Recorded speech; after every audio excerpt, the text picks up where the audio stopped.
Aujourd'hui, au XXIe siècle, ça ne devrait pas exister, les sans-abri. Je trouve ça anormal que de nos jours, il y ait toujours autant de monde dehors, dans la rue. C'est peut-être un reflet de nous-mêmes sur la mauvaise partie de l'homme.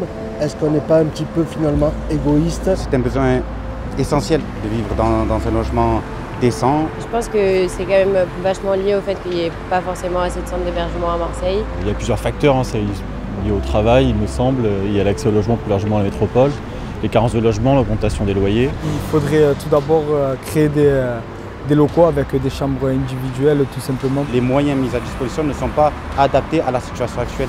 Alors qu'au lieu de construire des bâtiments à tout va, on devrait construire des centres d'hébergement pour pouvoir accueillir tous ces gens. Intolérable.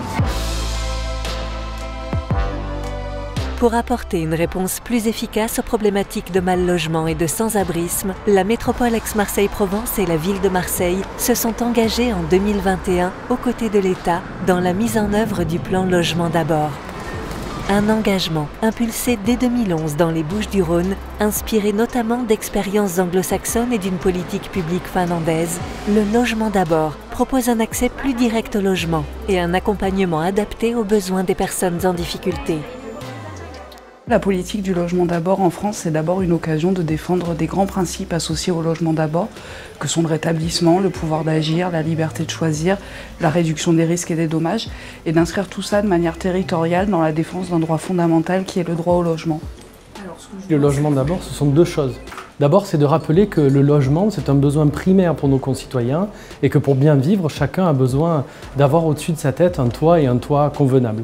Mais c'est de dire aussi que ce besoin de logement, il est pour tous et que nous avons besoin dans nos politiques publiques de nous adresser à tous les publics et de permettre à chacun de répondre à ce besoin et de pouvoir être logé dignement.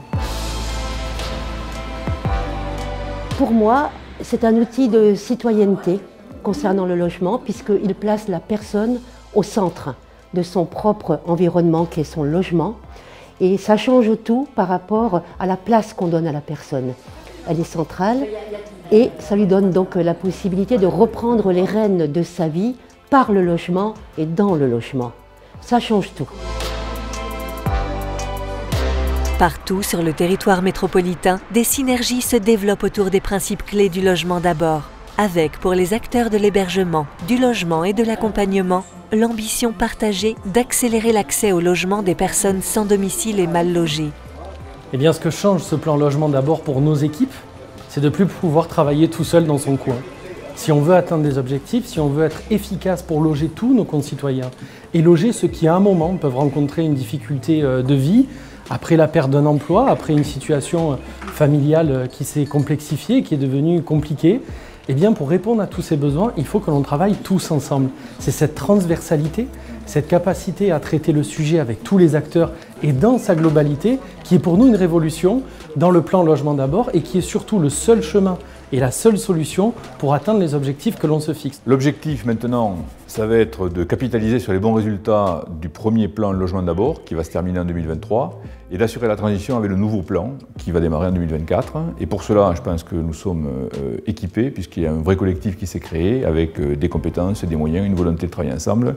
Et je pense que la transition entre 2023 et 2024 va permettre de passer du premier plan quinquennal au deuxième avec succès. À mon échelle, j'identifie 3 enjeux. Le premier est d'arriver à faire se connaître, se comprendre, communiquer et travailler de manière efficiente des secteurs qui n'en ont pas forcément l'habitude.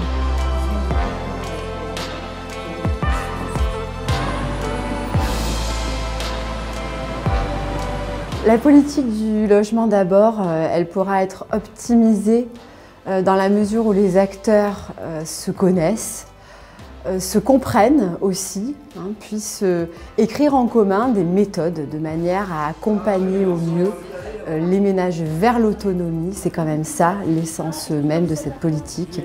C'est pouvoir se dire qu'ensemble, on a réussi à faire en sorte que des ménages qui, à un moment donné dans leur parcours de vie, n'ont pas pu accéder à un logement autonome tout seul, eh bien on va arriver ensemble à ce qu'ils puissent être autonomes et obtenir enfin ce statut de locataire.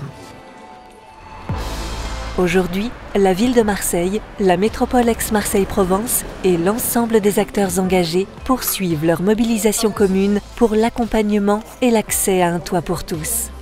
Dans cette dynamique, une nouvelle étape de concertation et de partage s'ouvre aujourd'hui, avec le lancement d'un plan de sensibilisation et d'un cycle de journées professionnelles pour aller plus loin ensemble et partager l'ambition d'un territoire plus solidaire. Il faut que le territoire soit mûr et mature pour pouvoir appréhender cette politique en actes. Le travail en réseau est indispensable, mais il ne se décrète pas. C'est-à-dire qu'il faut des années parfois pour pouvoir travailler ensemble, quelle que soit notre institution, notre histoire, associative aussi. Et du coup, il faut prendre le temps de se connaître, de ne pas être d'accord ensemble, mais de pouvoir parler. Et à cette condition-là, je pense que chaque territoire, avec son histoire, encore une fois, et son potentiel, peut se saisir d'une telle politique, parce qu'au fond, qu'est-ce qui est important? C'est bien la vie des personnes que l'on accompagne, avant tout.